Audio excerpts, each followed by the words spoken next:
How to reset US Bank password. Hey guys, welcome back to the channel. If you want to recover the US Bank username or password, here is the process to do so. Head over to usbank.com and tap on the login button. This is available on the top right corner and then you land to the login portal.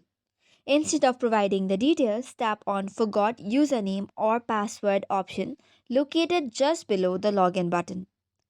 Tapping on it then now should take you to another page. From here, you can reset your password. For this, it requires you to provide your username or personal ID. If you do not remember it, tap on I do not remember. Then you can set up or choose email or phone number for the details or verification. Now that you have verified that this is your account, it will ask additional questions to reset the password. Once authentication is completed, you can give a new password and set it up. So this is all for today's video. For more such contents, do not forget to hit the like and subscribe button. Thank you and keep watching.